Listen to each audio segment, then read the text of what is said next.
हम और आप पढ़ने जा रहे हैं विज्ञान। क्या पढ़ने जा रहे हैं? विज्ञान और कक्षा 7 की विज्ञान। और पाठ का नाम क्या है? पदार्थ की संरचना एवं प्रकृति। चलिए, अब इसमें जो दूसरे नंबर का प्रश्न है उसको देखते हैं। और प्रश्न है, रिक्त स्थानों की पूर्ति कीजिए। ठीक, तो ये का नंबर का जो प्रश्न है उसमें कहा गया है तत्व केवल एक ही प्रकार के, खाली स्थान है, से बना होता है।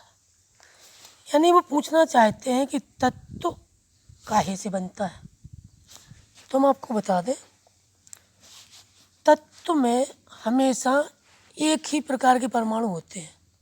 जैसे हाइड्रोजन के हैं तो सभी परमाणु हाइड्रोजन के रहेंगे, 1 2 4 10 जितने भी रहे, लेकिन सभी परमाणु काहे के रहेंगे? हाइड्रोजन के। ऑक्सीजन के हैं तो ऑक्सीजन के। तो यहाँ पर अपन क्या भरेंगे? तत्व केवल एक ही प्रकार के। यहाँ पर क्या भर देंगे खाली स्थान में? परमाणु। एक ही प्रकार के परमाणु। ये नहीं है कछु परमाणु हाइड्रोजन के हो जाए, कछु ऑक्सीजन के हो जाए, तो फिर वो तत्व नहीं को आए, फिर वो का कौन लगे? यौगिक।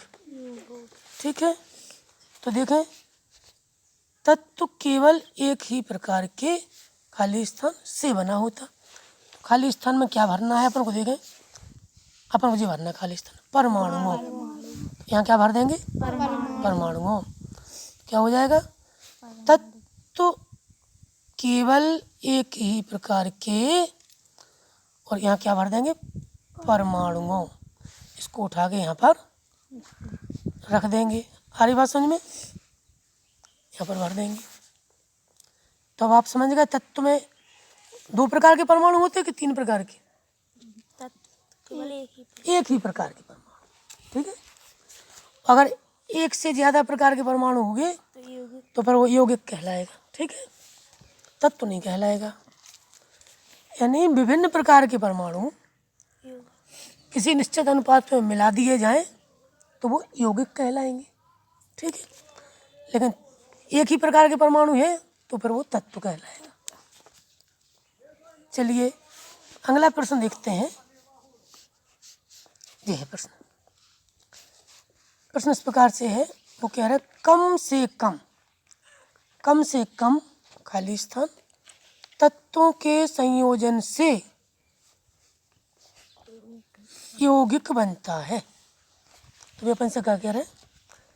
कम से कम कितने प्रकार के, कम से कम कितने तत्वों के संयोजन से यौगिक बनता? 2। कम से कम 2। अगर एक ही प्रकार के तत्व हैं तो यौगिक नहीं बनना है कि नहीं? कम से कम 2 तत्वों के संयोजन से। तो यहाँ खाली स्थान में क्या भरेंगे अपन? 2। तो अपना उत्तर क्या हो जाएगा? इस प्रकार से वाक्य बन जाएगा अपना, कम से कम, मुझे 2 भर देंगे यहाँ पर। ठीक है, पूरा वाक्य बन जाएगा, कम से कम 2 तत्वों के संयोजन से यौगिक बनता है। सीख गए खाली स्थान भरना? चलिए, अब ये तीसरा प्रश्न देखना है। तीसरा प्रश्न देखिए, ये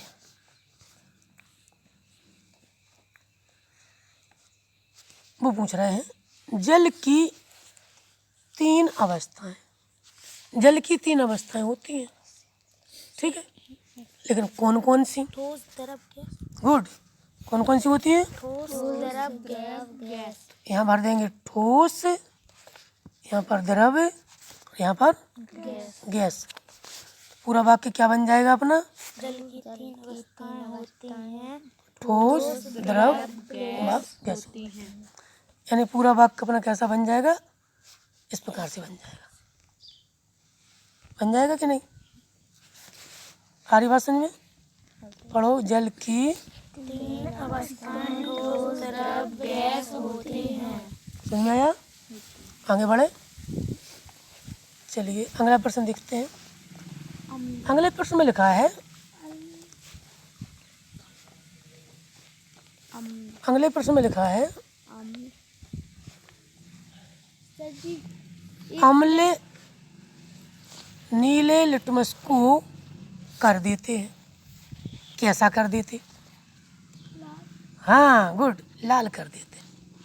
तो बेटा लिटमस जो है एक प्रकार का कागज की पन्नी जैसा होता, और लाल रंग के होते और नीले रंग के।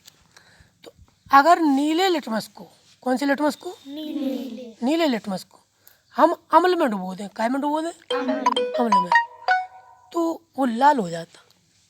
तो पूरा वाक्य क्या बन जाना है? पूरा वाक्य इस प्रकार से बन जाएगा, अम्ल नीले लिटमस को लाल अम्ल नीले लिटमस को लाल कर देते हैं। यहाँ पर क्या लिखते हैं? कर देते हैं, नहीं कर देते हैं। अम्ल नीले लिटमस को लाल कर देते हैं। बात समझ में आ रही? और क्षार क्या करते? क्षार लाल लिटमस को नीला, अम्ल नीले लिटमस को लाल और क्षार लाल लिटमस को नीला।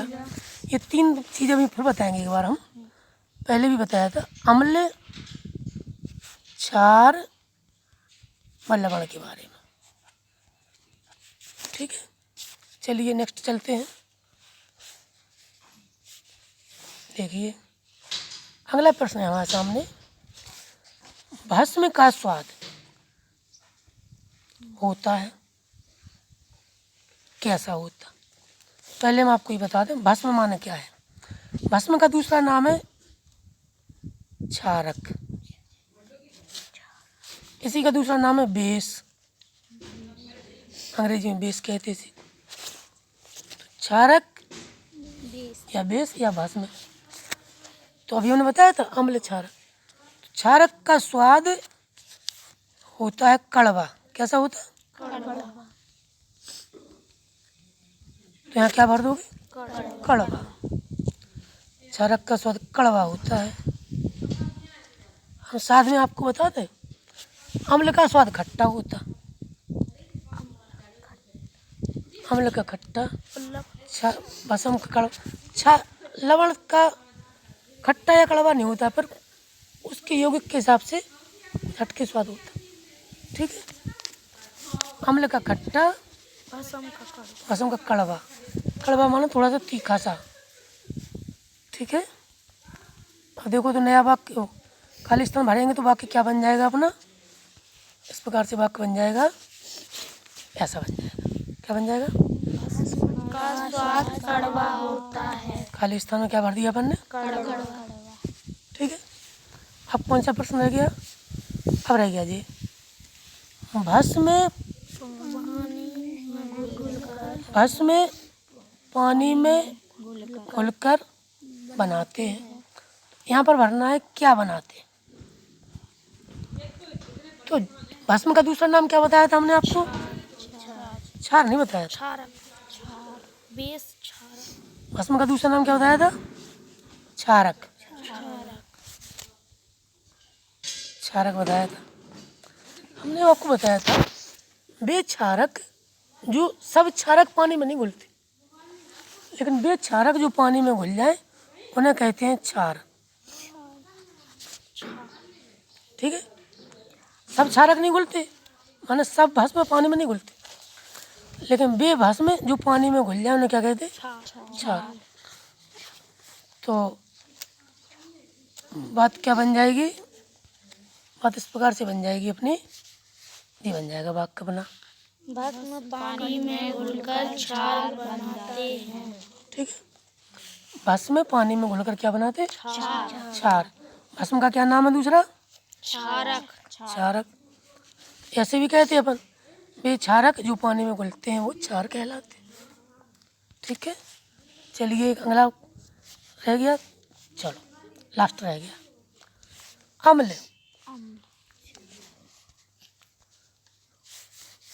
लास्ट रह गया अपना, अम्ल क्षार से क्रिया करके क्या बनाते हैं। यहाँ मतलब लिखना है कुछ कुछ यहाँ लिखना है। अम्ल क्षार से क्रिया करके क्या बनाते बोलो, तो हम आपको बता दें अम्ल और क्षार की कभी भी क्रिया होगी तो बनेगा लवण। क्या बनेगा? लवण और पानी, दो चीज़ें बनती। एक हम क्रिया लिख दें आपके पास, यह है एक अम्ल HCl और ये है एक क्षार NaOH। इस अम्ल का नाम जानते हैं आप? इसका कल सिखाया था, हाइड्रोक्लोरिक अम्ल। इस क्षार का नाम सोडियम हाइड्रोक्साइड।